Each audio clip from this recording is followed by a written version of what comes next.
अभी हम आए हैं कराची एक्सपो 2025 माशाल्लाह से कराची एक्सपो की मनाजिर आपको दिखाएं, हमारा कैमरा बनाकर आपको दिखाएं ये मनाजिर।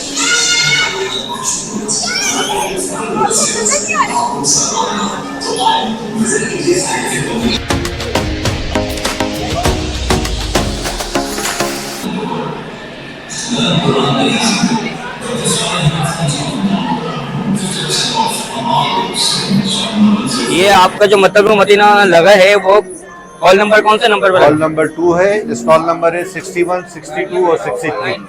प्रोजेक्ट है quranacademy.com.pt के नाम से। अच्छा, आपको वेबसाइट विजिट कराता हूँ। इसमें हम 9 matric first year second year science and commerce पूरी प्लानिंग से हमारा ये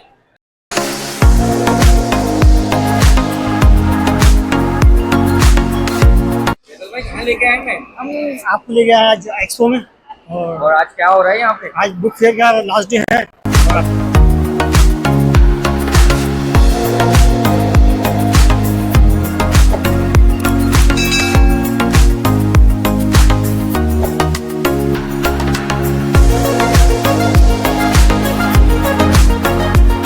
अभी हम आए हुए थे हॉल नंबर 2 में, बुक फेयर 2025 लगा हुआ था। हमने ये सारे मनासिर आपको दिखाया। अगर ये वीडियो पसंद आए तो लाइक, शेयर, सब्सक्राइब और फॉलो करना ना भूलिएगा। फिर मिलते हैं नए व्लॉग में। आपका अपना शहजाद जमाल, पाकिस्तान जिंदाबाद।